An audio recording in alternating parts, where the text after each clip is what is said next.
Pourquoi Jésus a-t-il prié Dieu s'il est Dieu? C'est une question que de nombreuses personnes se sont posées au fil des siècles. Dans les évangiles, nous voyons comment Jésus se séparait fréquemment pour prier, cherchant des moments d'intimité avec le Père. Dans l'évangile de Luc, par exemple, nous lisons « Mais il s'est retiré dans des lieux déserts pour prier ». Luc 5,16. Si Jésus est Dieu, pourquoi s'est-il réservé pour prier? Ne serait-il pas de toute façon en train de converser avec lui-même? C'est une question valable et profonde qui nous invite à réfléchir sur la relation unique entre l'humanité et la divinité de Jésus. La Trinité, un Dieu en trois personnes. Il n'y a qu'un seul Dieu qui se manifeste éternellement en trois personnes différentes, le Père, le Fils et le Saint-Esprit. Cela n'implique pas qu'il y ait trois dieux, mais que même s'il y a trois personnes, elles ne forment qu'un seul Dieu. C'est comme l'eau qui peut exister sous forme de glace, de liquide ou de vapeur, mais c'est toujours la même eau. De la même manière, Dieu est Père, Fils et Saint-Esprit, mais reste un seul Dieu. Dans Jean 14, 26, Jésus parle du Saint-Esprit comme d'une personne distincte, le Consolateur, le Saint-Esprit, que le Père enverra en mon nom. Il vous enseignera toutes choses et vous rappellera tout ce que je vous ai dit. Ici, Jésus révèle l'unité et les rôles distincts au sein de la Trinité. Le Saint-Esprit, envoyé par le Père, agissant au nom de Jésus. Pourquoi Jésus avait-il besoin de prier? Au milieu de cette prise de conscience, une question se pose qui en laisse beaucoup perplexes. Si Jésus est Dieu, en tant que membre de la Trinité, pourquoi avait-il besoin de prier? Cette question touche le cœur du ministère et de la mission terrestre de Jésus. Jésus, étant pleinement Dieu et pleinement homme, passait du temps dans la prière. Ses prières n'étaient pas seulement une expression de son humanité, mais aussi un moyen de renforcer sa communion avec le Père. Explorons comment ces prières nous révèlent la relation profonde de Jésus avec le Père, son rôle sur terre et ce qu'elle nous enseigne sur la nature de la communication avec Dieu.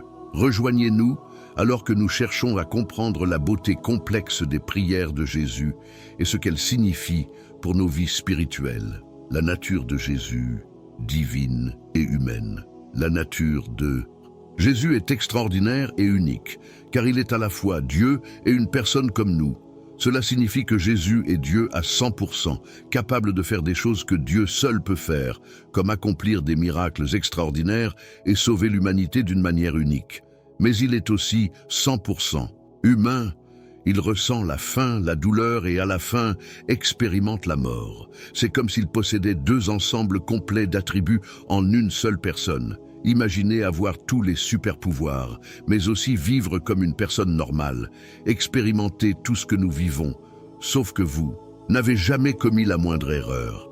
Nous croyons en cette dualité, car elle nous aide à comprendre comment Jésus pouvait faire des choses incroyables, mais aussi vivre et se sentir comme une personne. La nature de Jésus est l'un des mystères centraux de la foi chrétienne, et c'est en comprenant à la fois sa divinité et son humanité que nous pouvons comprendre le sens profond de sa vie, de sa mort et de sa résurrection.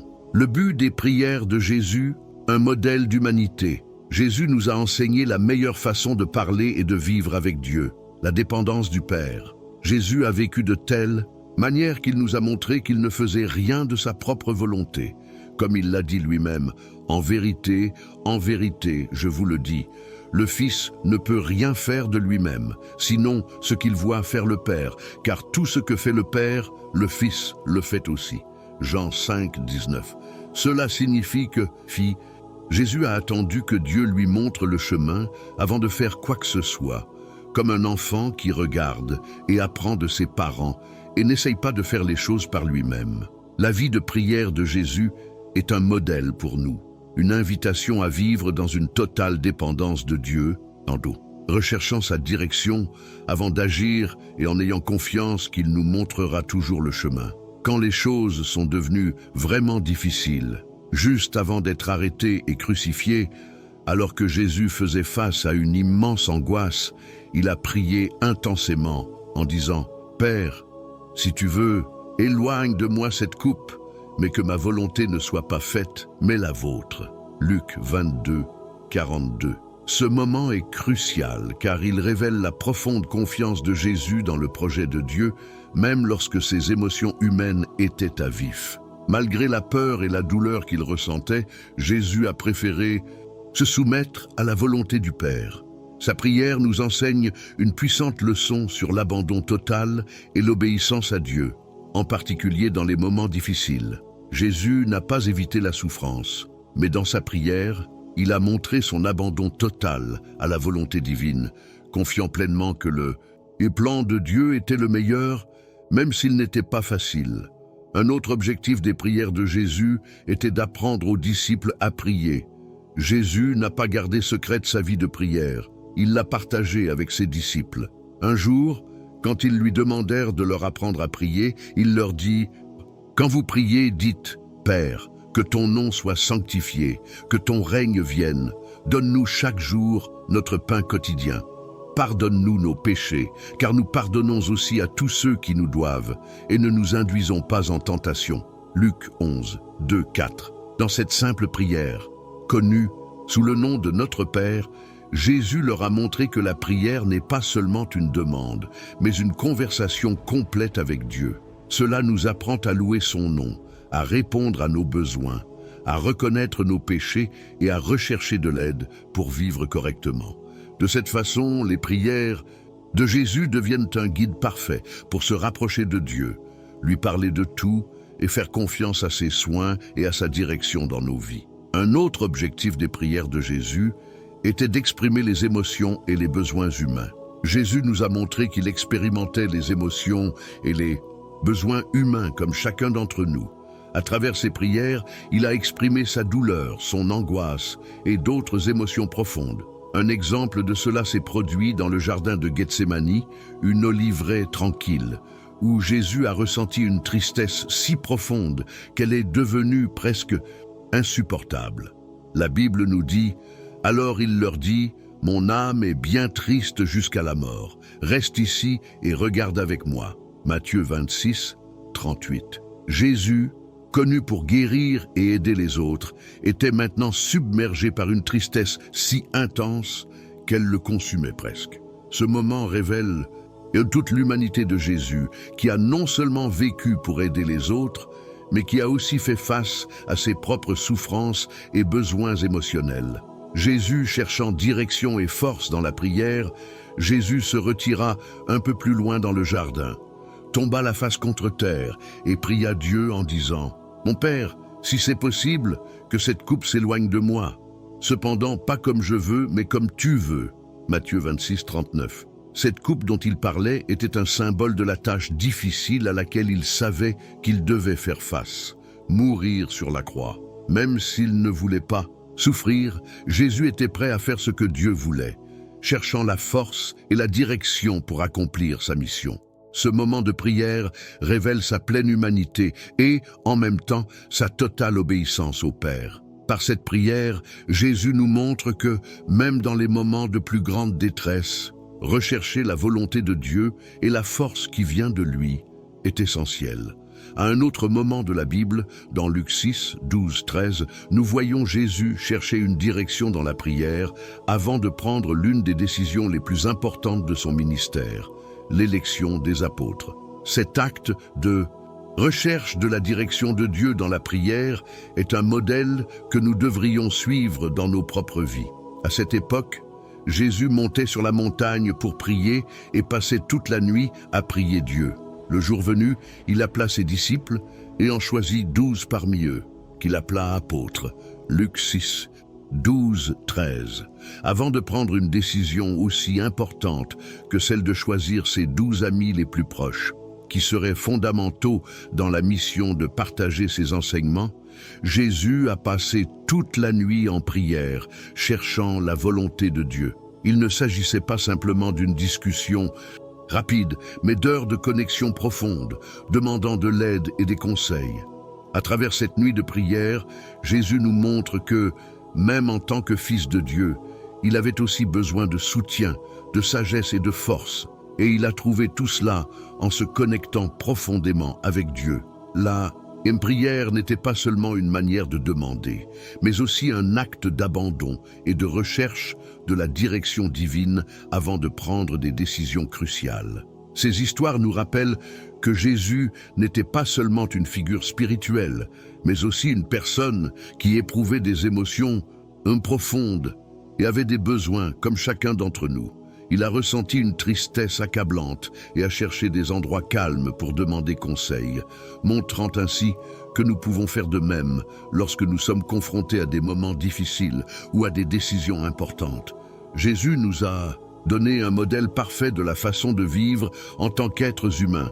Bien qu'il soit Dieu, il a vécu d'une manière complètement humaine, avec des émotions, des défis et le besoin de connexion avec le Père. Il a vécu la vie humaine parfaite que nous ne pouvions pas vivre, montrant comment, par la prière et l'obéissance, nous pouvons trouver force, sagesse et réconfort dans notre propre marche. Lorsque nous explorons les histoires et les enseignements de la Bible, nous découvrons que Jésus a non seulement vécu une vie exemplaire, mais qu'il a également vécu une vie humaine parfaite, accomplissant toute justice. Cela signifie qu'il a vécu dans une obéissance et une soumission totale à Dieu, son Père, ce que nous avons du mal à faire chaque jour. La Bible nous dit dans le livre des Hébreux, « Pendant les jours de sa vie sur terre, il a offert des prières et des supplications avec de grands cris et des larmes à celui qui pouvait le sauver de la mort, et a été entendu pour sa soumission respectueuse. Même s'il était fils, il a appris l'obéissance à travers ce qu'il a souffert. » Hébreux 5, 7, 8. Par ses prières, Jésus nous a montré comment l'obéissance n'est pas seulement un acte de volonté, mais un processus qui implique souffrance, lutte et soumission respectueuse à la volonté de Dieu. Bien qu'il soit le Fils de Dieu, Jésus a appris à obéir à travers les épreuves auxquelles il a été confronté. Leurs prières n'étaient pas de simples murmures dans le silence, mais des cris passionnés, remplis de vraies larmes. Mais quel qu'en soit le prix, Jésus a toujours choisi d'obéir. Philippiens 2, 8 ajoute une autre couche à cela en disant « Et étant trouvé sous forme d'homme, il s'est humilié et est devenu obéissant jusqu'à la mort, même jusqu'à la mort sur la croix. » Jésus n'a pas seulement obéi lorsque c'était facile, il obéit jusqu'à mourir sur la croix d'une mort douloureuse et humiliante. Sa vie n'était pas une série de choix faciles, mais une soumission constante à la volonté de Dieu, même lorsque cette volonté le conduisait à des sacrifices extrêmes. Par cet acte d'obéissance radicale, Jésus nous montre que la véritable obéissance à Dieu n'est pas toujours confortable ni facile, mais qu'elle est toujours nécessaire. Dans sa souffrance et son humiliation, il nous a donné l'exemple suprême de ce que signifie soumettre notre volonté à la volonté du Père, quel qu'en soit le prix. Ce qui est vraiment remarquable dans la vie de Jésus, c'est qu'il était complètement humain, comme nous, avec les mêmes sentiments, les mêmes tentations et les mêmes douleurs. Cependant, contrairement à nous, il n'a jamais failli à son obéissance, ni à sa mission. Chaque action, chaque parole et chaque pensée étaient parfaitement alignées avec ce que Dieu voulait. Jésus n'a pas vécu pour lui-même, mais pour Dieu et pour nous. La vie parfaite de Jésus est importante parce qu'il a fait quelque chose d'extraordinaire pour nous. Là où nous ne parvenons pas à être justes, sa vie nous offre l'opportunité d'être considérés comme justes devant Dieu. C'est comme s'il avait passé l'épreuve de la vie et obtenu un score de 100% au nom de l'humanité, nous donnant l'opportunité de recevoir sa perfection comme si c'était la nôtre. Ainsi, lorsque nous croyons en lui, c'est comme si sa note parfaite était inscrite dans nos archives. Imaginez essayer de suivre parfaitement une recette sans commettre la moindre erreur. Pour nous, c'est impossible. Nous pouvons mal mélanger les ingrédients, mal mesurer ou trop cuire les aliments. Mais Jésus, dans la cuisine de la vie, a suivi la recette de Dieu sans erreur. Il a vécu la vie que nous étions censés vivre et nous a offert la récompense comme si nous l'avions fait nous-mêmes. En comprenant l'obéissance et la soumission parfaite de Jésus, nous pouvons apprécier le don incroyable qui nous est offert par la et foi en lui. C'est un don que nous ne méritons pas mais qui nous est donné gratuitement, un témoignage de la vie parfaite qu'il a vécue dans nos vies. C'est ce que signifie la grâce. Bien que nous ne puissions pas atteindre la perfection par nous-mêmes, Jésus l'a fait pour nous et maintenant nous pouvons recevoir sa perfection comme si c'était la nôtre. Dans la vie de Jésus, la prière n'était pas seulement quelque chose qu'il faisait par devoir religieux ou comme manifestation publique. C'était aussi naturel et essentiel que la respiration, une bouée de sauvetage pour son Père pour maintenir la communion. Pour Jésus, la prière consistait à maintenir la connexion. C'était comme le lien indestructible entre un fils et un père. Même si Jésus était le Fils de Dieu, il parlait toujours à Dieu, nous montrant qu'il dépendait de cette connexion pour sa force et sa direction. Cela nous révèle quelque chose de puissant à propos de la prière. Il ne s'agit pas seulement de demander des choses, mais de garder notre relation avec Dieu fraîche et vivante. La prière n'est pas seulement un moment de requête, mais une occasion d'être en harmonie avec Dieu, de recevoir sa sagesse et de profiter de sa proximité. Regardez ce qui s'est passé juste après le baptême de Jésus. Lorsque Jésus fut baptisé et qu'il priait, les cieux s'ouvrirent. Luc 3, 21. À cet instant, le ciel lui-même semblait descendre, affirmant cette relation profonde. Jésus était en contact constant avec son Père, et c'est au cours de ces conversations que des choses incroyables se produisaient. Des décisions étaient prises, des forces étaient données et l'amour était partagé. La prière n'était pas seulement un moyen de communion pour Jésus, mais aussi un espace où la puissance de Dieu se manifestait de manière surnaturelle.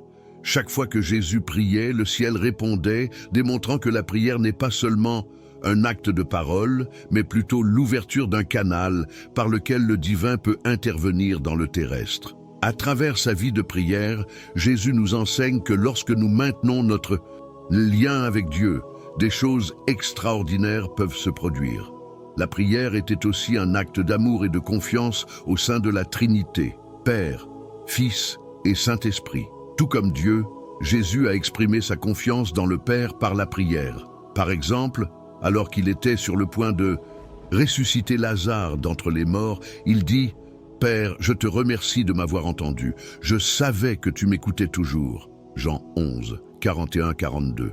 Cette gratitude n'était pas un simple spectacle, c'était le Fils parlant au Père, confiant d'être entendu, un échange intime de confiance et d'amour.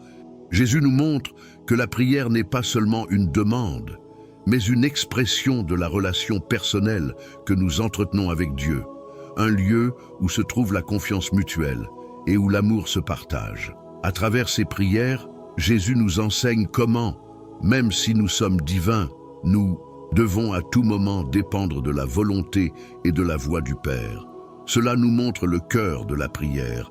Il s'agit de confiance. Lorsque nous prions, nous entrons dans ce cercle d'amour et de confiance qui existe depuis avant les temps. Nous disons à Dieu, « Je dépends de toi, je te fais une confiance », tout comme Jésus l'a fait. Par sa vie de prière, Jésus nous invite à entrer dans cette parfaite communion avec le Père où nous pouvons nous reposer dans sa fidélité et recevoir son amour. Finalement, la prière était la façon dont Jésus embrassait pleinement sa condition humaine. L'incarnation est un mot sophistiqué pour décrire Dieu fait chair. Jésus, bien que divin, a vécu comme un humain, expérimentant la fragilité de l'humanité tout en maintenant un lien constant avec le Père. Dans sa prière, Jésus nous a montré qu'il est possible de maintenir cette relation étroite avec Dieu, même lorsque nous sommes confrontés à notre propre humanité et aux difficultés de la vie. La prière était son moyen de rester fidèle et connecté à sa mission. Un rappel que même si nous sommes faits de chair, nous ne sommes pas seuls dans nos luttes. En Jésus, Dieu n'était pas simplement une figure céleste vêtue d'un costume humain, il est devenu pleinement l'un des nôtres. Et une partie de l'être humain consiste à reconnaître que nous ne sommes pas tout-puissants, que nous avons besoin d'aide, que nous avons besoin de Dieu. Jésus l'a démontré lorsque la vie est devenue difficile. Avant d'être arrêté, il s'est retiré pour prier dans un jardin appelé Gethsémani. il était profondément préoccupé par ce à quoi il allait faire face, la mort sur la croix. Dans sa prière, il a dit « Père, si tu le veux, éloigne de moi cette coupe, mais non pas ma volonté, mais la tienne, qu'elle soit faite. » Luc 22, 42. Ici, nous le voyons se battre, nous montrant qu'il n'y a rien de mal à confier nos peurs les plus profondes à Dieu. Mais cela nous montre aussi que la prière consiste en fin de compte à dire à Dieu « Je fais plus confiance à ta voix qu'à la mienne ». Jésus, étant et pleinement humain, nous a montré non seulement la nécessité de la prière, mais aussi une confiance radicale dans le projet de Dieu, même lorsque le chemin est douloureux. La prière devient un acte de soumission dans lequel nous mettons nos peurs de côté et croyons qu'il sait ce qui est le mieux et pour nous. Ainsi, dans la vie de Jésus, la prière était sa manière de rester proche de Dieu, de faire preuve de confiance et d'amour au sein de la famille divine et de vivre pleinement sa vie humaine avec tous ses hauts et ses bas. Lorsque nous prions, nous suivons les traces de Jésus. Nous apprenons à connaître Dieu de près et personnellement, nous lui confions nos vies et nous embrassons ce que signifie être véritablement humain, tout comme Jésus l'a fait. La prière n'est pas seulement une pratique spirituelle, mais un chemin pour vivre en relation constante avec Dieu, où nous apprenons à dépendre de lui et à suivre sa volonté. Jésus nous a laissé l'exemple d'une vie de prière constante, nous montrant qu'à chaque instant, qu'il s'agisse de joie ou de souffrance, nous pouvons nous approcher de Dieu avec confiance, amour et pleine dépendance. L'un des moments les plus émouvant des évangiles se produit dans le livre de Jean, chapitre 17, verset 9-23, lorsque Jésus, appelé Fils de Dieu, prie pour ses amis. Jésus prie non seulement pour les disciples qui sont avec lui à ce moment-là, mais aussi pour tous ceux qui croiront en lui dans le futur. Priez pour leur protection, leur joie, leur unité, et pour qu'ils soient mis à part et purs dans la vérité de la parole de Dieu. Dans Jean 17, 9, il dit « Je prie pour eux, je ne prie pas pour le monde, mais pour ceux que vous m'avez donnés, car ils sont à vous. » Cela nous montre que Jésus avait une préoccupation particulière pour ses disciples et qu'il connaissait les défis auxquels ils seraient confrontés dans le monde. C'est pourquoi il a demandé à Dieu de veiller sur eux. Cette prière de Jésus est un beau rappel que, même alors qu'il approchait de la fin de sa mission terrestre, son cœur restait rempli d'amour et de sollicitude pour ceux qui l'avaient appelé à le suivre et que son intercession continue pour nous jusqu'au jour de sa mort, aujourd'hui. Mais Jésus ne s'arrête pas là. Au verset 17, 20, il prie également pour tous ceux qui croiront en lui à travers le message des disciples en disant « Je prie non seulement pour eux, mais aussi pour ceux qui croiront en moi par leurs paroles. » Cela signifie qu'à partir de ce moment-là, Jésus a pensé à chacun de nous, demandant au Père que nous puissions tous être un, tout comme lui et le Père sont un. Jésus voulait que nous soyons tous dans la même famille, unis dans l'amour, et travaillant ensemble pour diffuser son message. Cette prière révèle le cœur de Jésus pour l'unité de son Église, une unité qui dépasse les différences et qui se fonde sur l'amour mutuel, le même amour qui existe entre le Père et le Fils. Jésus nous montre que l'unité n'est pas seulement un idéal, mais un dessein divin, quelque chose que nous devons rechercher et cultiver dans notre vie chrétienne. Ailleurs dans la Bible, dans la première lettre de Paul à Timothée 2, 5, nous obtenons une explication claire du grand rôle que joue Jésus en tant que médiateur entre Dieu et les hommes. Car il y a un seul Dieu et un seul médiateur entre Dieu et les hommes, l'homme Jésus-Christ. 1 Timothée 2, 5. Un médiateur est comme un pont, quelqu'un qui se tient entre deux parties pour se comprendre et résoudre leurs différends. Avant Jésus, les gens étaient séparés de Dieu à cause de leurs mauvaises actions ou de leurs péchés. Jésus est venu combler ce fossé, a vécu une vie parfaite, puis est mort pour nos péchés et est ressuscité, montrant qu'il a le pouvoir sur le péché et la mort. Son travail de médiateur non seulement rétablit la relation entre les humains et Dieu, mais offre également la possibilité de vivre en communion avec lui pour toujours. Grâce à Jésus, la séparation qui existait entre l'humanité et Dieu a été résolue et nous pouvons désormais l'approcher avec confiance et espérance. En faisant cela, Jésus est devenu le seul médiateur entre nous et Dieu. Lorsque nous faisons des erreurs ou faisons des choses que nous ne devrions pas faire, Jésus est là pour parler à Dieu en notre nom. C'est comme s'il disait « Je m'occupe de cette personne, Père. J'ai payé le prix de ses erreurs. » C'est étonnant car cela signifie que, nous pouvons aller directement à Dieu par Jésus. Nous n'avons besoin d'aucune autre personne ou chose pour parler à Dieu à notre place.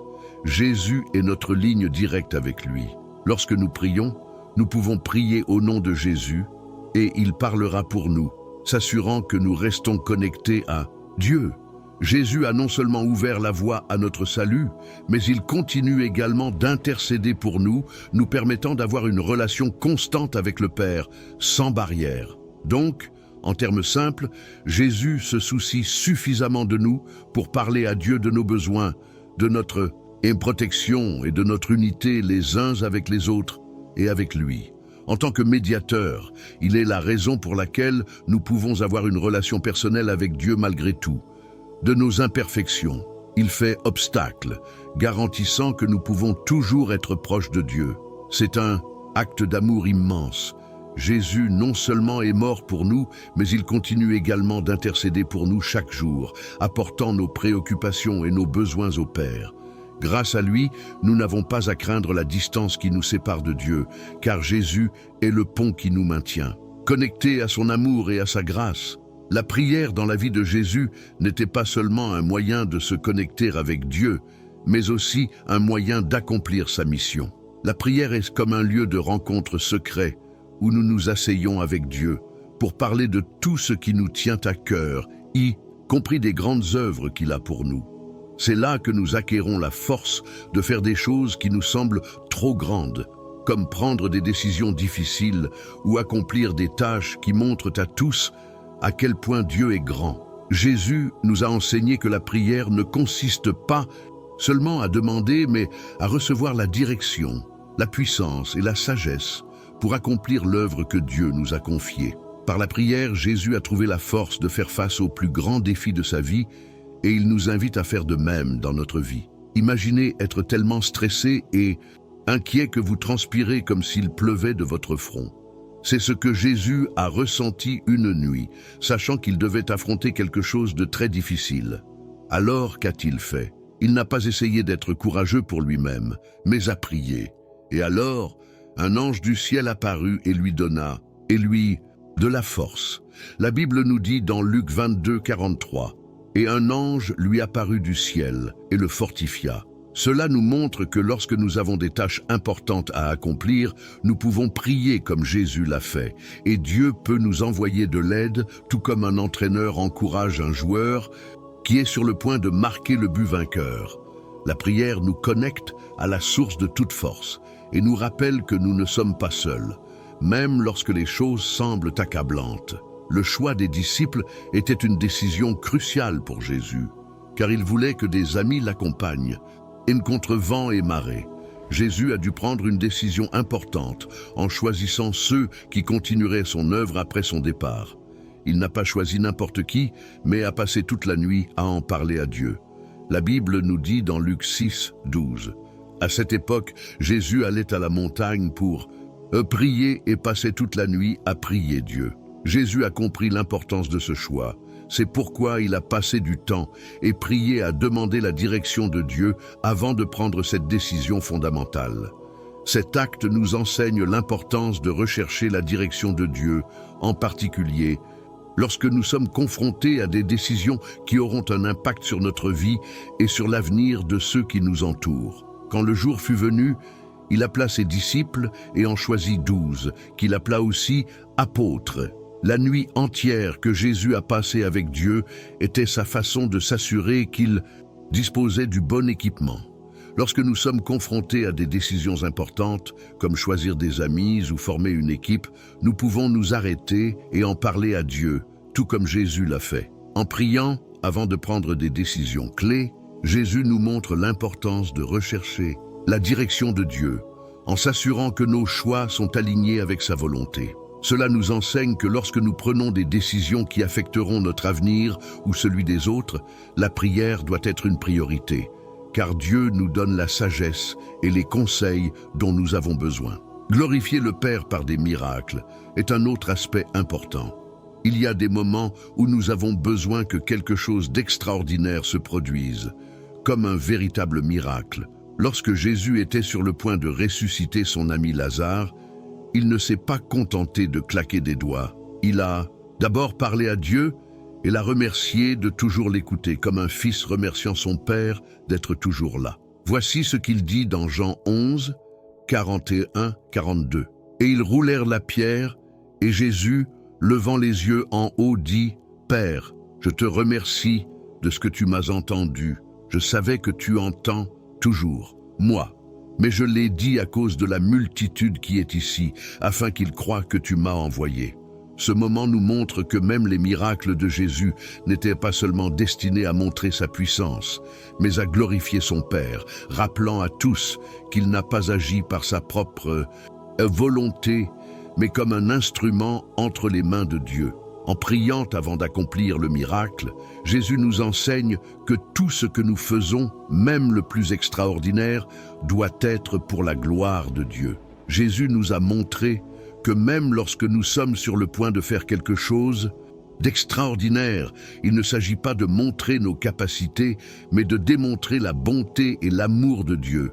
Il a d'abord parlé à Dieu pour lui faire comprendre que les choses étonnantes qui allaient se produire étaient grâce à Dieu, pas seulement à lui. La prière ne consiste donc pas seulement à demander des choses, mais à se préparer à faire de grandes choses et à prendre des décisions intelligentes. Et rendons hommage à Dieu pour les choses étonnantes qu'il fait à travers nous. C'est comme une hotline super puissante qui est toujours ouverte, quoi qu'il arrive. Jésus nous enseigne qu'en priant avant de faire quelque chose d'important, nous reconnaissons que tout ce que nous accomplissons n'est possible que par la puissance et la grâce de Dieu. Chaque fois que nous lui faisons confiance, nous lui permettons d'agir à travers nous pour accomplir des choses étonnantes qui glorifient son nom. Sur notre chemin pour comprendre pourquoi Jésus, qui est reconnu comme Dieu, a prié Dieu, nous avons décomposé quelques points essentiels. Récapitulons. Tout d'abord, nous abordons la nature de Jésus comme étant pleinement divine et pleinement humaine. Cette dualité est essentielle pour comprendre les raisons de vos prières. En tant que Dieu, Jésus est la deuxième personne de la Trinité, mais en tant qu'homme, il a vécu dans les limites de l'humanité. Philippiens 2, 6, 8. Jésus a prié parce qu'en tant qu'humain, il éprouvait les mêmes besoins, émotions et défis que nous.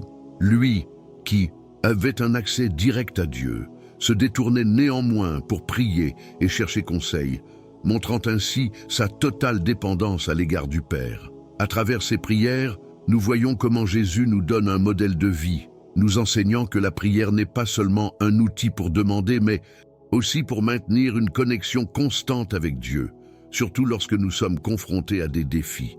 Deuxièmement, nous explorons le concept de la Trinité, Dieu le Père, Dieu le Fils et Dieu le Saint-Esprit.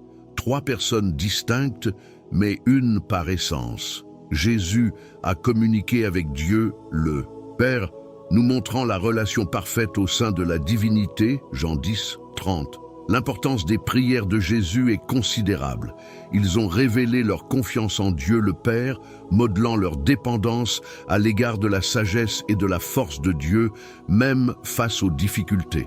Ces prières, comme celle de Gethsémani, « Père, si tu le souhaites, enlève-moi cette coupe, mais pas ma volonté, mais la tienne qu'elle soit faite. » Luc 22, 42 montrent leur soumission à la volonté de Dieu, fournissant une vision sur la manière de racheter l'humanité. Jésus a prié non seulement pour lui-même, mais aussi pour nous, nous enseignant que la prière est un moyen d'aligner notre vie sur le dessein de Dieu, quelles que soient les circonstances difficiles.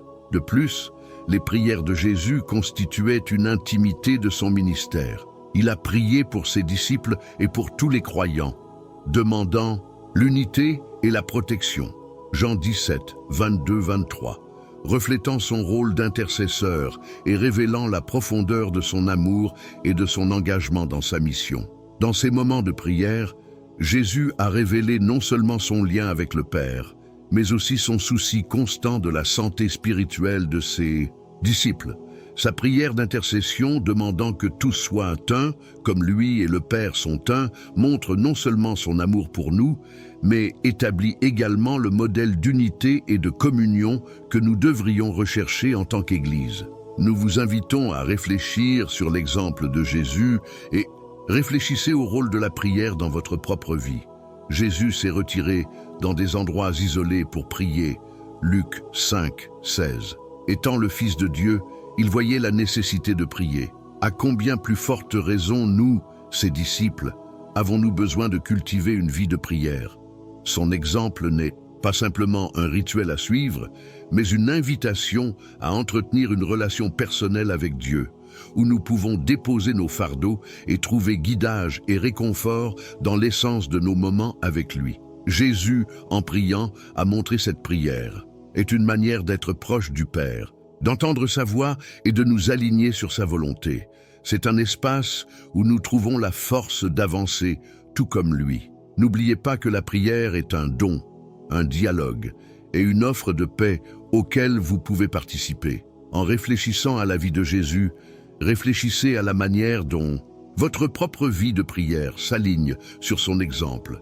Puisse sa vie vous inspirer à chercher Dieu sincèrement, à écouter et à parler, à demander et à vous soumettre. Grâce à cela, puissiez-vous connaître l'amour profond et la présence de Dieu dans votre marche quotidienne. Jésus a prié avec détermination et cœur, nous montrant que la prière n'est pas seulement un acte religieux, mais une véritable connexion avec notre Créateur. En suivant son exemple, nous trouvons non seulement des réponses à nos questions, mais nous nous rapprochons également du cœur de Dieu. Prions, Seigneur, merci, et pour l'exemple de prière que tu nous as donné à travers ton Fils Jésus. Nous te remercions car, bien qu'il soit Dieu, il s'est humilié et nous a appris à dépendre de toi à tout moment. Aide-nous à suivre son exemple en recherchant dans la prière une véritable connexion avec toi, non seulement en cas de besoin, mais dans chaque aspect de notre vie.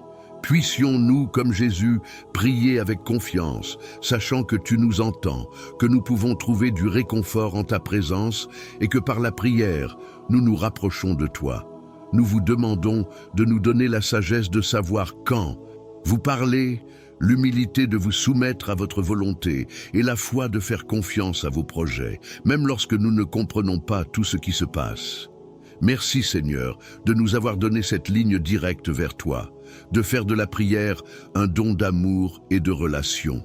Puissions-nous, à chaque jour, trouver le temps de vous parler, de vous écouter et de vivre selon votre volonté.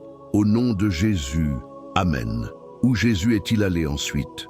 Jésus était sur le point de se lancer dans le voyage le plus choquant de l'histoire de l'humanité, un voyage qui changerait à jamais la compréhension de la vie, de la mort et de la rédemption. Ce voyage n'a cependant pas commencé par une marche, mais par un acte de sacrifice sur la croix. Dans l'évangile de Luc, il est raconté comment Jésus, après avoir passé une nuit d'agonie à Gethsémani, où sa confiance dans le Père a été mise à l'épreuve, est finalement arrivé à la montagne du Calvaire. Là, la croix n'était pas seulement la fin physique de sa vie, mais aussi le début de quelque chose d'encore plus grand, le salut de l'humanité. Jésus, en prononçant ces dernières paroles « Tout est accompli » Jean 19, 30, a achevé sa mission divine. Mais que s'est-il passé après sa mort? Mais son esprit était ailleurs. Où est passé son esprit? Es-tu allé en enfer ou au paradis? Après la mort de Jésus, son corps a été placé dans le tombeau. Mais son esprit n'était pas simplement inactif ou en attente silencieuse. La question se pose, où est passé Jésus pendant ces 3 jours entre sa mort et sa résurrection? Était-il en enfer comme certains le prétendent ou est-il monté au ciel? Les Écritures semblent offrir des réponses complexes. Dans 1 Pierre 3, 18-21, l'un des passages les plus controversés du Nouveau Testament, il est mentionné que Jésus alla prêcher aux esprits en prison. Ce verset a donné lieu à de nombreuses interprétations tout au long de l'histoire, car il nous amène à réfléchir sur la nature de la mort de Jésus et sur ce qui est arrivé à son esprit pendant cet intervalle. Jésus est l'incarnation de ce que signifie souffrir pour faire le bien, avec l'intention de nous amener à Dieu et de restaurer notre relation brisée et morte avec lui. Jésus, étant tout à fait juste, a souffert pour nous tous, qui sommes complètement injustes. La raison derrière sa souffrance n'était pas simplement la douleur ou le sacrifice lui-même, mais la réalisation d'un dessein divin, restaurer notre lien rompu avec Dieu. C'est le message fondamental de l'Évangile. Comme le dit 1 Pierre 3, 18-20, le juste pour les injustes, Jésus-Christ l'innocent est mort pour les coupables. Lui qui n'a jamais péché s'est donné pour que nous, pécheurs, puissions nous réconcilier avec Dieu.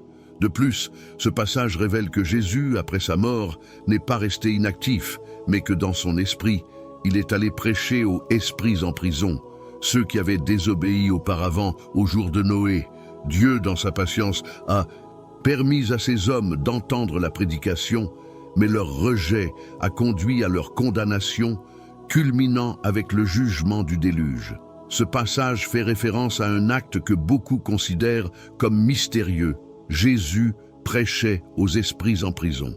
De qui faites-vous référence? Selon le texte de 1 Pierre 3, 19, Jésus prêchait aux esprits en prison, à ceux qui, du temps de Noé, désobéissaient au message de Dieu.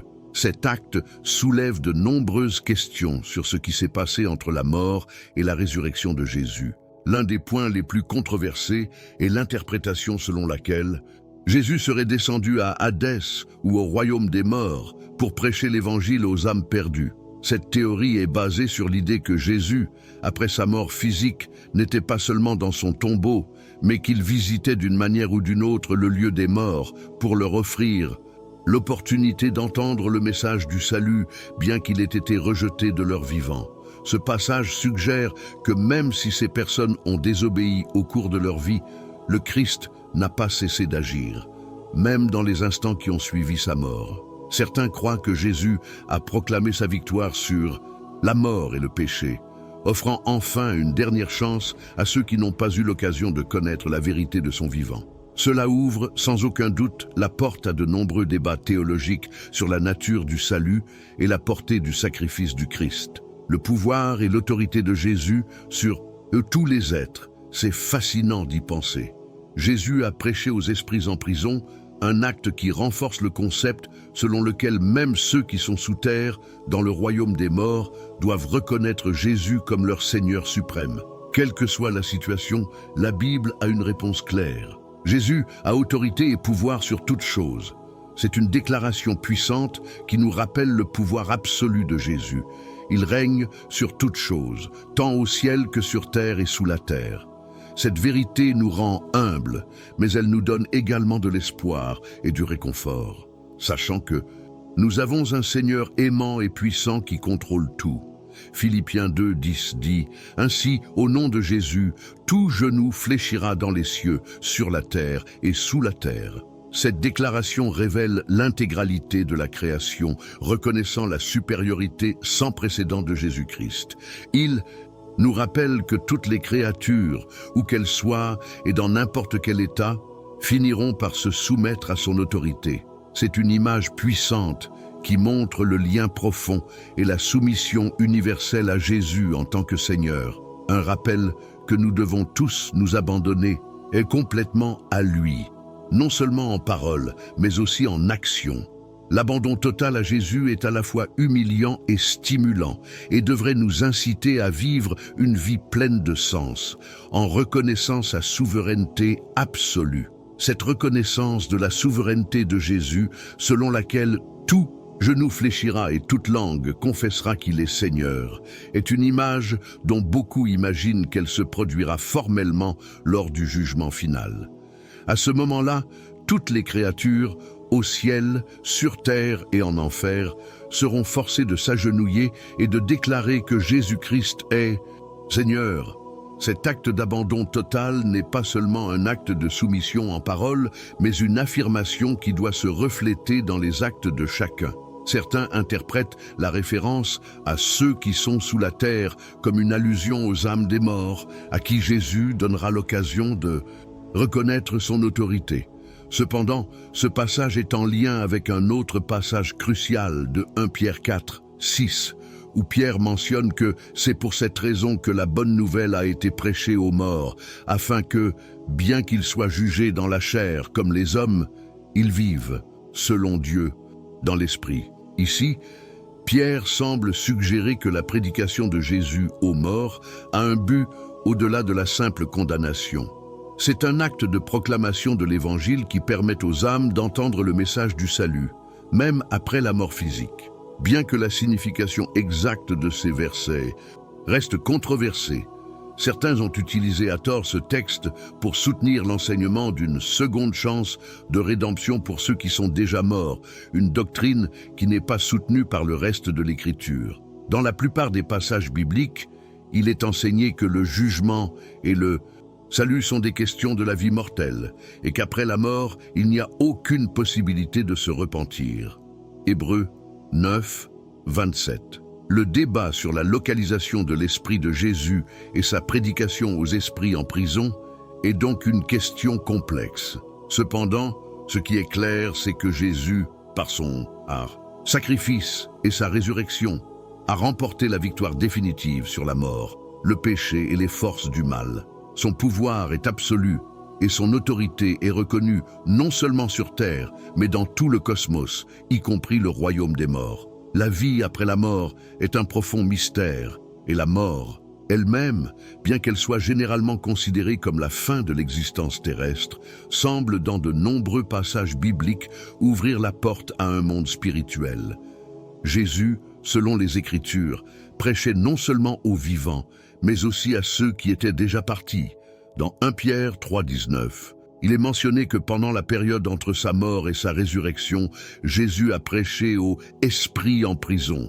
Ce détail offre un aperçu fascinant de ce qui s'est passé pendant cet intervalle, indiquant que, malgré sa mort physique, Jésus est resté actif et conscient. Il n'est pas resté inactif pendant cette période, mais a communiqué avec ceux qui étaient morts. Il est évident que la mort de Jésus ne signifiait pas un état d'inconscience, comme beaucoup le croient, mais que son esprit a continué sa mission, même dans l'au-delà. La question qui se pose souvent est de savoir ce qui s'est exactement passé le samedi pendant la Semaine Sainte. Généralement, le récit chrétien se concentre sur le vendredi, jour de la crucifixion, et sur le dimanche, jour de la résurrection. Cependant, ce qui s'est passé ce jour-là, samedi, est rarement évoqué. Il existe une croyance commune selon laquelle Jésus était inactif et inconscient dans le tombeau, mais 1 Pierre 3, 19 remet en question cette notion, révélant que Jésus prêchait aux morts, en particulier à ceux qui avaient péri dans le déluge de Noé. Ce passage souligne que, même si son corps reposait dans la tombe, son esprit était complètement vivant, transmettant son message même à ceux qui étaient morts des siècles auparavant. On peut imaginer la scène dans laquelle, après la résurrection, l'apôtre Pierre rencontre Jésus et lui demande surpris « Où étais-tu » La réponse de Jésus aurait pu surprendre Pierre. « Je n'ai pas été sur terre, mais dans l'Hadès. » Jésus lui explique que pendant que son corps était dans le tombeau, son esprit était actif dans le monde des morts, proclamant son message de rédemption à ceux qui ont péri dans le déluge. La mort, pour Jésus, n'était pas la fin, mais une transition entre sa vie terrestre et la victoire spirituelle qu'il a apportée à tous les royaumes, vivants et morts. Il est important de réfléchir aux 3 étapes que Jésus a vécues dans ce processus. Être un esprit incarné, mourir sur la croix et donner son esprit à Dieu, et enfin, son corps étant placé dans le tombeau. Tout au long de ce processus, Jésus est resté conscient et actif, même dans la mort, s'adressant aux esprits de ceux qui ont péri lors du déluge de Noé. Pour certains, cela pourrait signifier que son message s'adressait uniquement à cette génération. Cependant, rien n'indique dans les Écritures que cette opportunité de salut était limitée exclusivement à ceux qui vivaient à l'époque de Noé. L'idée d'une seconde chance a peut-être surgi chez certains, se demandant pourquoi Dieu éliminerait une génération et promettrait ensuite de ne plus recommencer. Mais les Écritures ne semblent pas soutenir cette interprétation. Une autre interprétation qui a été proposée fait référence aux esprits en prison comme à des anges déchus. Si nous comprenons les esprits mentionnés dans 1 Pierre 3,19 en tant qu'êtres démoniaques, nous pourrions alors parler d'anges déchus qui ont été emprisonnés pour leurs graves péchés avant le déluge. Pierre 3,20 fait référence à la désobéissance de ceux du temps de Noé. Et si ces esprits étaient en réalité des anges déchus, alors leur relation avec la proclamation de Jésus ne serait pas une relation de rédemption. Au lieu de cela, il aurait pu s'agir d'une proclamation de victoire sur Satan et ses armées, comme mentionné dans 1 Pierre 3,22, où tous les pouvoirs et autorités sont soumis au Christ. Imaginez une génération si corrompue et rebelle qu'elle a rejeté les avertissements de Noé et, par conséquent, a péri dans un déluge catastrophique. Cet événement tragique rappelle les conséquences du péché. Selon la Bible, le péché de cette génération était une désobéissance obstinée, une rébellion contre les avertissements de Dieu. Bien que Dieu leur ait fait preuve de patience, attendant 120 ans, pendant que Noé construisait l'arche, ils sont restés fermement incrédules, ce qui a entraîné leur condamnation. Les esprits de ceux qui désobéissaient furent jetés en enfer, en prison, tandis que Noé et sa famille, les obéissants, furent sauvés par leur foi. Dans ce contexte, il est intéressant de rappeler que Pierre, qui a écrit cette lettre, avait non seulement une profonde appréciation pour le message de salut, mais aussi pour la façon dont Dieu fait preuve de patience envers les êtres humains. La lettre de 1 Pierre, il s'adresse aux chrétiens qui ont été persécutés à cause de leur foi. Ces chrétiens se demandaient probablement pourquoi, si le christianisme était la vraie foi, leur témoignage n'était pas plus largement accepté. Pierre leur rappelle la fidélité de Noé, qui a prêché et averti sa génération pendant 120 ans, bien qu'il ait été ridiculisé et méprisé. Sa fidélité a finalement été justifiée et son obéissance à Dieu lui a permis, ainsi qu'à sa famille, d'être sauvés, tandis que le reste de l'humanité périssait à cause de sa rébellion. Il est significatif de voir comment l'exemple de Noé est utilisé pour renforcer la foi des chrétiens qui souffrent. Noé, malgré les moqueries et le rejet de sa prédication, est resté fidèle à sa mission. De même, Pierre encourage les croyants à rester fermes dans leur foi malgré les épreuves et les difficultés auxquelles ils peuvent être confrontés. Tout comme la fidélité de Noé a été récompensée, celle de ceux qui restent fermes en Christ le sera aussi. Même si le monde ne comprend pas ou n'accepte pas leur témoignage, dans l'histoire du monde, la plupart des gens ont toujours eu raison, même si seuls quelques-uns ont été véritablement sauvés.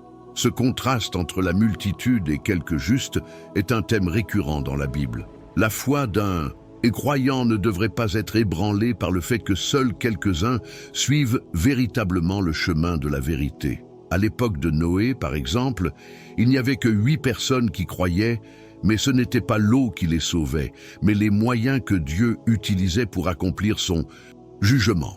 L'eau, en elle-même, n'a pas sauvé Noé et sa famille, mais c'est grâce à l'eau, grâce au jugement de Dieu, qu'ils ont atteint la sécurité représentée par l'arche. L'arche de Noé est une représentation du Seigneur Jésus-Christ. Tout comme le jugement de Dieu était représenté par le déluge, l'arche était le seul moyen par lequel les hommes pouvaient être sauvés. Seuls ceux qui se trouvaient à l'intérieur de l'arche ont survécu au déluge. Ceux qui restèrent dehors périrent. Cet acte symbolise la seule voie de salut en Christ. Ceux qui sont en Christ sont aussi sauvés que Dieu lui-même peut les sauver, tandis que ceux qui sont en dehors de lui sont complètement perdus.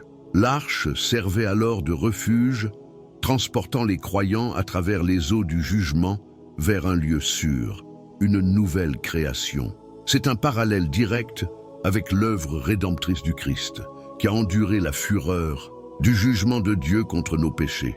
Pour ceux qui sont en Christ, il n'y a pas de condamnation, comme le déclare Jean 5, 24. L'arche était entourée d'eau de tous côtés. L'eau tombait dessus, l'eau l'entourait et l'eau passait en dessous.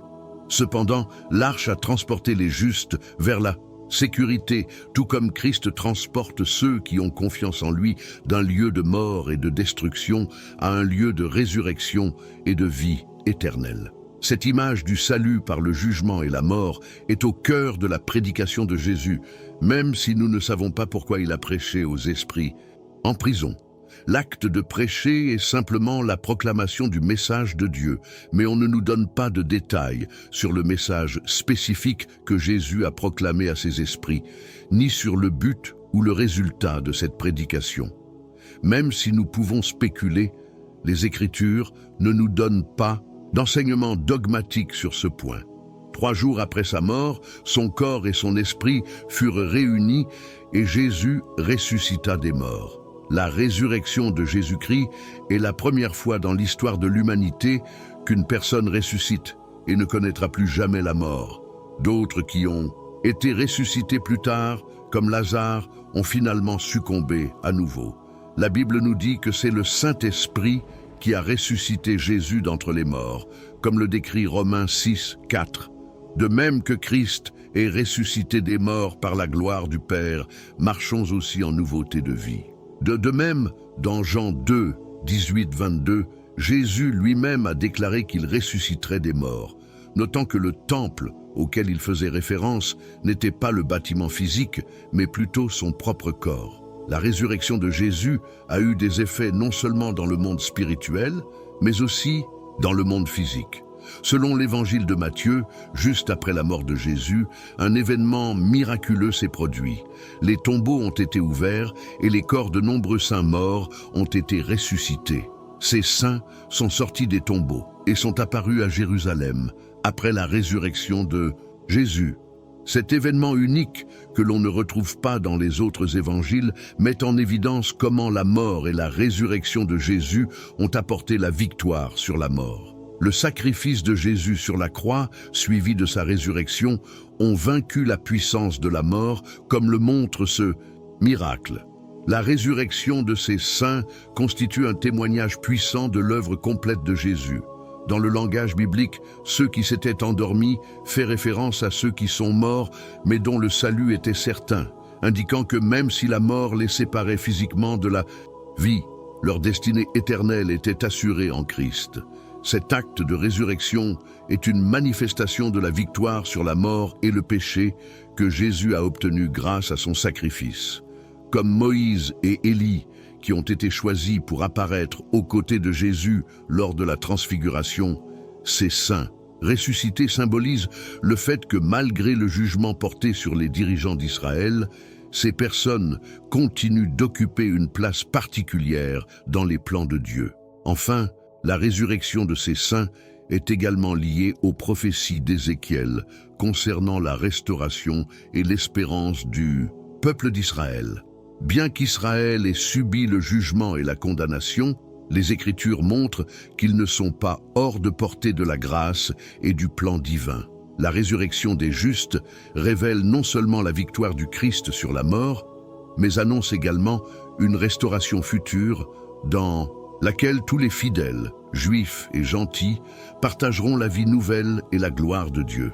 La prophétie d'Ézéchiel 37 est un puissant message d'espoir pour le peuple d'Israël, à une époque où il était dispersé et démoralisé. Le passage décrit comment Dieu a promis de ramener à la vie ceux qui étaient morts, même ceux dont les parties du corps, comme les os, s'étaient désintégrées en poussière. Dans Ézéchiel 37, 11, le Seigneur dit « Voici, disent-ils, nos os sont desséchés et notre espérance a péri. Nous sommes nous-mêmes complètement retranchés. » Face à ce désespoir, Dieu ordonne à Ézéchiel de prophétiser en disant « Voici, j'ouvrirai vos tombeaux et je vous ferai sortir de vos tombeaux, mon peuple, et je vous ferai entrer en terre d'Israël. » Ce passage souligne que, malgré le désespoir apparent, la puissance de Dieu peut restaurer même ce qui semble désespéré. La promesse est claire, Dieu ouvrira les tombes et ramènera son peuple à la vie, tant physiquement que spirituellement. Lorsque cela se produira, sa puissance et sa souveraineté seront révélées et les gens sauront qu'il est Seigneur. L'Esprit de Dieu sera placé en eux, ce qui leur donnera la vie et les ramènera à leur terre promise. Cette résurrection des morts n'est pas seulement un acte physique, mais aussi un acte spirituel de renouveau, redonnant l'espoir à un peuple qui avait perdu la foi en l'avenir. Dans l'évangile de Matthieu, cet événement de résurrection est présenté d'une manière simple, mais significative. Derek Tibal le relie à la résurrection des saints survenue après la mort de Jésus, décrivant ces miracles comme un avant-goût de la résurrection future qu'attendent tous les croyants. Avec la mort et la résurrection de Jésus, un nouveau jour a commencé, un jour où la mort a été vaincue par la mort et où la vie éternelle est désormais possible pour tous ceux qui croient en lui. Même si Matthieu n'offre pas toutes les réponses que nous pourrions souhaiter. Car à propos de ces événements extraordinaires, nous présente un témoignage clair de la confirmation surnaturelle de l'identité de Jésus comme Messie et Sauveur. La question « Où est Jésus maintenant ?» est répondue dans les paroles de Jésus à ses disciples après sa résurrection. Dans Jean 14, 1-3, Jésus leur dit « Ne laissez pas votre cœur se troubler. Si vous croyez en Dieu, croyez aussi en moi. Dans la maison de mon Père, il y a plusieurs demeures. S'il n'en était pas ainsi, je vous l'aurais dit. Alors je m'en vais, pour vous préparer une place. » Même si Jésus annonce son départ, il les console en leur assurant que son départ n'est pas définitif, mais qu'il leur prépare une place. Le lieu auquel il fait référence est la demeure céleste, dans la maison de son Père, qui est assez grande pour tous les racheter. La promesse de Jésus de préparer une place pour ses disciples souligne également sa divinité. Non seulement il leur montre le chemin du ciel, mais il est lui-même le chemin, et comme il le dit clairement dans Jean 14, 6, « Je suis le chemin, la vérité et la vie. Personne ne vient au Père que par moi. » Christ n'est pas seulement un guide vers le ciel, il est le seul chemin vers Dieu. Le christianisme n'est pas basé sur le respect de règles ou de rituels, mais sur une relation avec la personne de Jésus-Christ. Le salut est en lui, et grâce à lui, la vie éternelle est obtenue. Jésus assure également à ses disciples que même s'ils ne pourront pas le voir pendant un certain temps, il reviendra les prendre avec lui. Jean 14, 3. Il déclare « Si je vais vous préparer, ou une place, je reviendrai et vous prendrai auprès de moi, afin que là où je suis, vous soyez aussi. » Ce retour de Jésus ne se limite pas à la résurrection ou à la venue du Saint-Esprit, mais annonce la grande réunion future à la fin des temps, lorsque le Christ reviendra accueillir son peuple. Le ciel, comme Jésus le décrit, n'est pas un lieu de luxe matériel ou de splendeur superficielle, mais un lieu où la présence de Dieu se manifeste pleinement. Le ciel est le paradis parce que Jésus est là, et être en sa présence est ce qui le rend si glorieux. Nous sommes réconfortés de savoir que, tandis qu'il nous prépare une place, il nous prépare également à cette place. La résurrection n'est donc pas seulement un événement futur, mais aussi une préparation intérieure à la gloire à venir. L'apôtre Paul, dans 1 Thessaloniciens 4, 13, 18, développe cette promesse d'espérance en enseignant que le jour de la venue du Christ, ceux qui sont morts dans la foi ressusciteront. Il réconforte les croyants en disant « Nous ne voulons pas que vous soyez ignorants, frères, au sujet de ceux qui dorment, afin que vous ne vous affligiez pas comme d'autres qui n'ont pas d'espérance. Car si nous croyons que Jésus est mort et ressuscité, de même Dieu apportera avec Jésus à ceux qui dorment en lui. » Ce verset assure que les morts en Christ ne sont pas perdus ou oubliés, mais qu'ils seront ressuscités à la venue de Jésus et que ceux d'entre nous qui sont vivants seront transformés pour le rencontrer au ciel. Ainsi, la résurrection des saints après la mort de Jésus est un témoignage puissant de ce qui nous attend, la victoire définitive sur la mort et le péché et l'espérance de la vie éternelle avec le Christ dans la demeure céleste qu'il nous a préparée. Cet événement confirme non seulement l'autorité et le pouvoir du Christ sur la mort, mais constitue également un avant-goût de la résurrection future que connaîtront tous les croyants. La vie éternelle avec Dieu en sa présence est la destinée finale de ceux qui ont mis leur foi en Christ, et la résurrection de Jésus est la garantit que cette promesse s'accomplira. Il descendra du ciel avec l'archange et avec la trompette de Dieu, et les morts en Christ ressusciteront les premiers. Ensuite, nous qui sommes vivants, qui sommes restés, serons enlevés avec eux dans les nuées pour rencontrer le Seigneur dans le l'air. Et, ainsi, nous serons toujours avec le Seigneur. C'est pourquoi réconfortez-vous les uns les autres par ces paroles. Cet événement, décrit dans 1 Thessaloniciens 4, 16, 17, marque l'espérance glorieuse du retour du Christ, le moment où les croyants, vivants ou morts, lui seront réunis pour toujours. Ce passage met en évidence la promesse de la résurrection et de la transformation finale que tous ceux qui sont en Christ connaîtront à son retour dans la gloire. La résurrection des morts, suivie de l'enlèvement des vivants, représente le point culminant de notre rédemption, lorsque toute souffrance, douleur et mort seront enfin vaincues. L'Écriture nous enseigne que l'ascension de Jésus était un retour physique et réel au ciel. Alors qu'il s'élevait lentement du sol, il fut accueilli par un nuage, sous le regard étonné de ses disciples et d'autres. Ce moment n'est pas seulement spirituellement significatif, mais c'est aussi un événement visuel et tangible, une démonstration claire de la gloire du Christ. À ce moment-là, 2 anges apparurent aux disciples, leur assurant que Jésus reviendrait de la même manière qu'ils l'avaient vu monter. Acte 1, 11 nous raconte cet événement en disant « Hommes galiléens, pourquoi regardez-vous le ciel ? Ce même Jésus, qui a été enlevé d'auprès de vous au ciel, viendra de la même manière que vous l'avez vu monter au ciel. » Ce verset met en évidence la promesse de la seconde venue du Christ, un retour littéral qui mettra fin à l'histoire humaine, un tel que nous la connaissons. L'endroit où se tient Jésus est à la droite de Dieu, un lieu d'honneur céleste. Ce lieu n'est pas seulement symbolique, mais marque le statut le plus élevé dans le royaume divin, réservé à celui qui détient l'autorité suprême. Plusieurs passages de l'Écriture confirment cette position exaltée de Jésus au ciel. Par exemple, dans Luc 22, 69, il nous est dit « Mais désormais le Fils de l'homme sera assis à la droite de la puissance de Dieu ». Ce verset met l'accent sur l'autorité de Jésus, qui est non seulement le Sauveur, mais aussi le Roi éternel. De ce plus, peu avant sa mort, Étienne, le premier martyr chrétien, a eu une vision glorieuse dans laquelle il a vu Jésus debout à la droite de Dieu, manifestant sa puissance et sa dignité.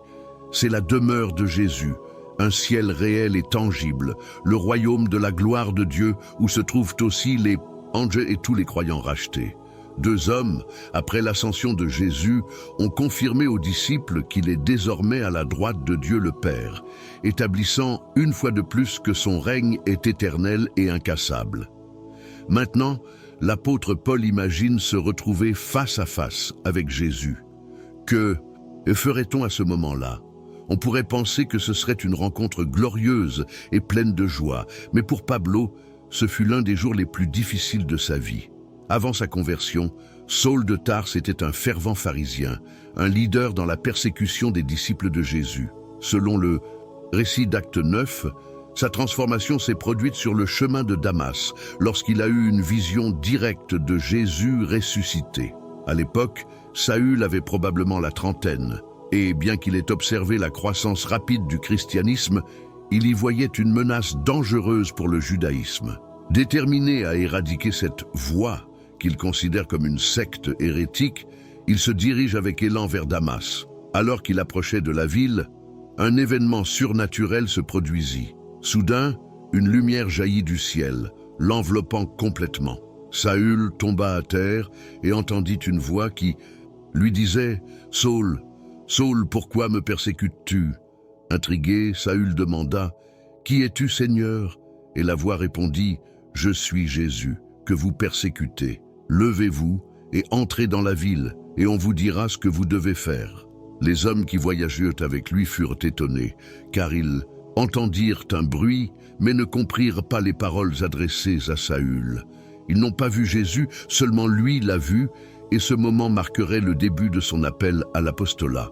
Saül fut emmené à Damas, où, suite à sa rencontre avec le Seigneur, il resta aveuglé pendant 3 jours, sans manger ni boire.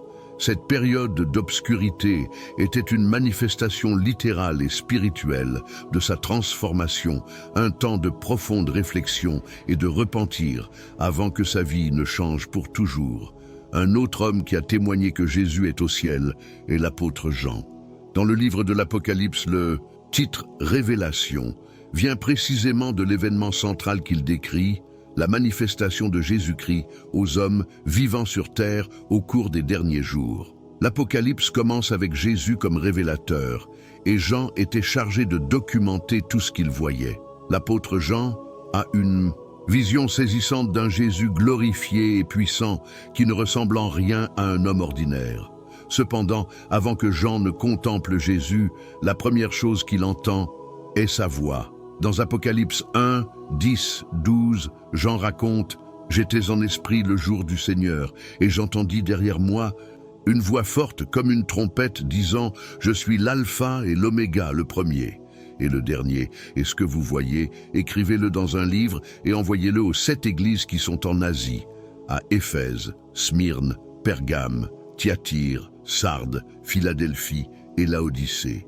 Je me suis retourné pour voir la voix qui me parlait, et je me suis retourné et j'ai vu 7 chandeliers d'or, et au milieu des 7 chandeliers, un semblable au Fils de l'homme, vêtu d'un vêtement qui atteignait les pieds et ceint tout autour. Lui, poitrine, avec une ceinture dorée. Ce passage révèle la majesté de Jésus qui se présente comme éternel, transcendant et complètement différent de toute figure terrestre.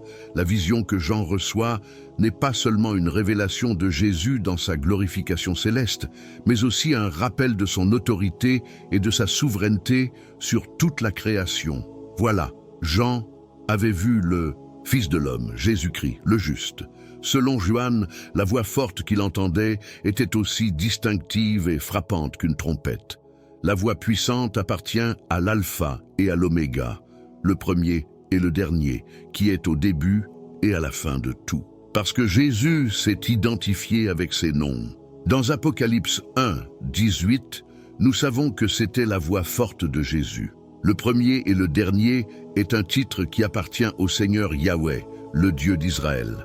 Les titres Alpha et Oméga ont la même idée que premier et dernier, ce qui renforce la divinité de Jésus. C'est l'un des Thèses, passage du Nouveau Testament où Jésus prétend clairement être Dieu. On peut imaginer ce qui se passait dans la tête de Juan lorsqu'il se retourna. Le son de la voix que vous avez entendue ne correspond probablement pas parfaitement à la façon dont vous vous souvenez de la voix de Jésus. Jean l'a décrit comme une trompette dans Apocalypse 1, 10.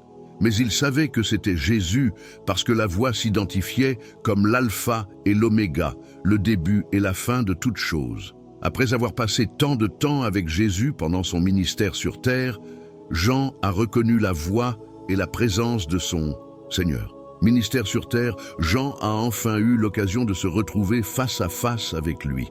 Après toutes ces années, le titre de Jésus en tant que Fils de l'homme rappelle le personnage qui régnera en tant qu'agent de Dieu, comme décrit dans Daniel 7, 13, 14. De plus, le visage de Jésus brille comme le soleil, la divinité brillante comme le soleil ou la foudre, que les textes juifs attribuent également aux anges et dans certains cas à Dieu lui-même.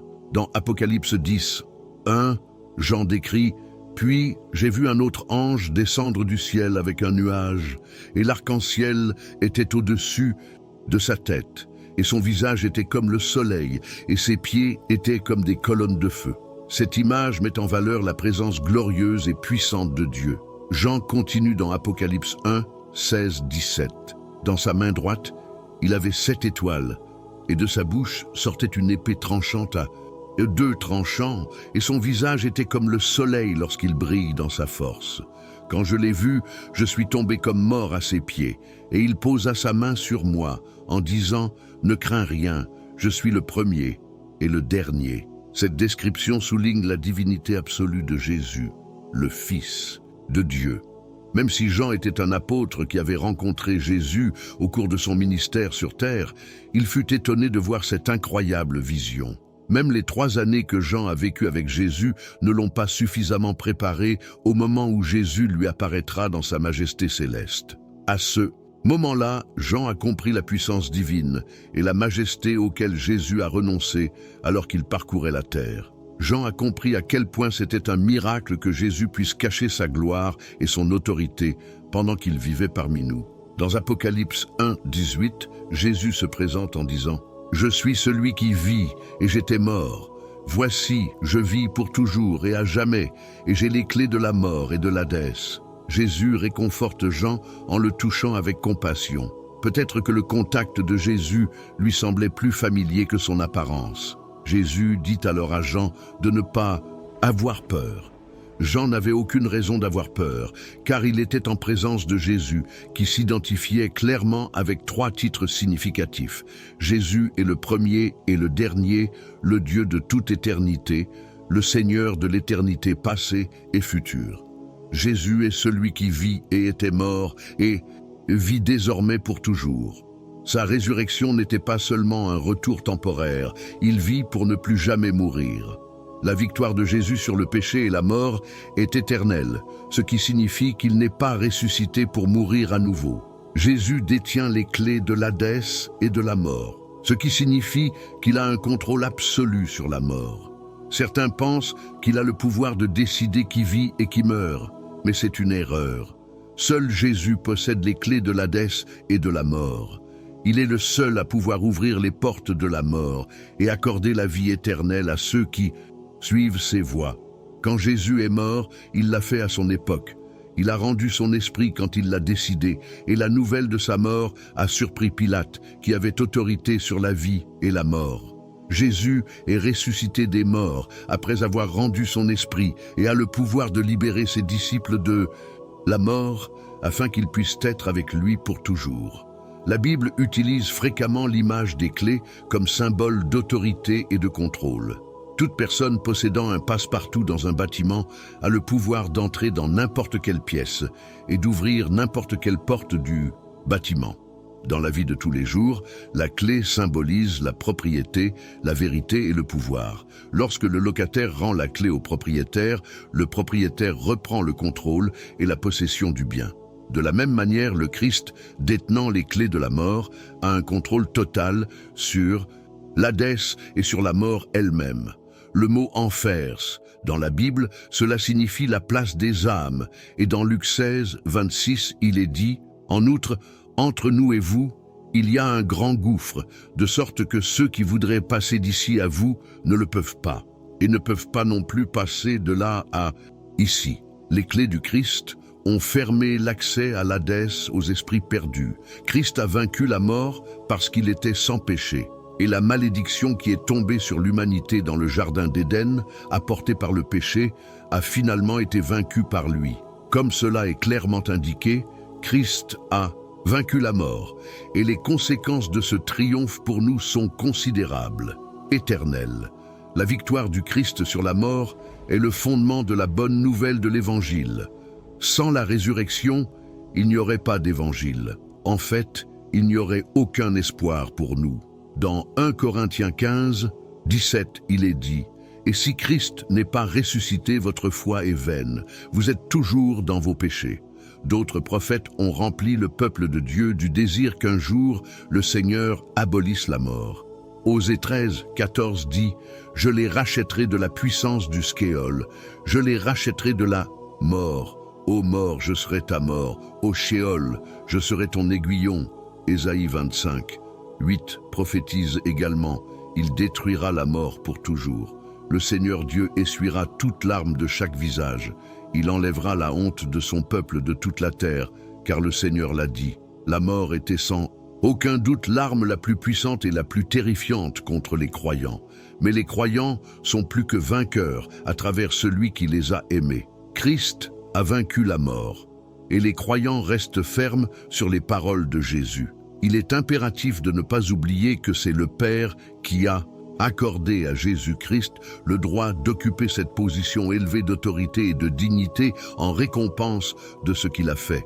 regardons ce qu'il a reçu en échange de l'humiliation qu'il a subie de la part des hommes. Jésus était le serviteur des serviteurs, mais maintenant il est le roi des rois et le Seigneur des seigneurs. Il s'est incliné plus bas que le plus petit, mais maintenant il s'est élevé plus haut que le plus grand. Il portait la couronne d'épines, mais maintenant il porte la couronne du ciel. Jésus, qui s'est humilié sur terre, a été exalté et occupe désormais la position de suprématie dans le royaume céleste.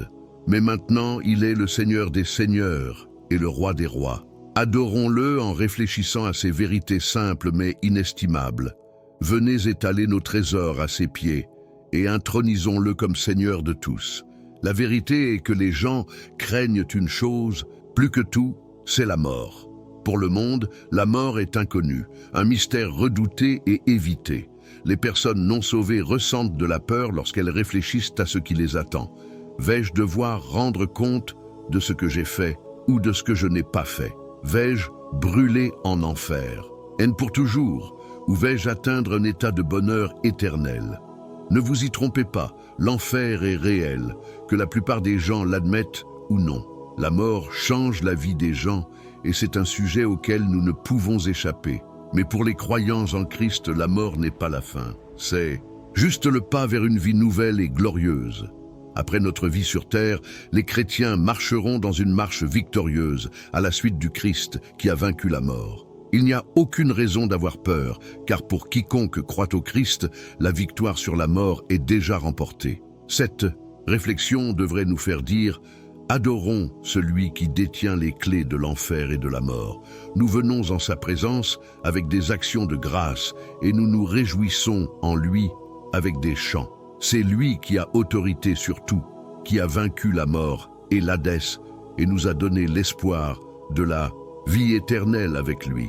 Que nos cœurs soient remplis de gratitude, sachant que notre espérance ne réside pas dans notre propre force, mais dans celle-ci, Christ, qui nous a permis de vivre éternellement avec lui. Que cette connaissance nous remplisse de paix et nous encourage à vivre avec la certitude qu'en Christ, la mort n'a plus de pouvoir sur nous.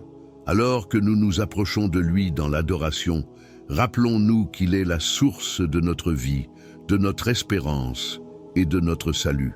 Avec lui, il n'y a plus de peur, il n'y a que confiance en sa victoire et en sa promesse d'être avec nous pour toujours.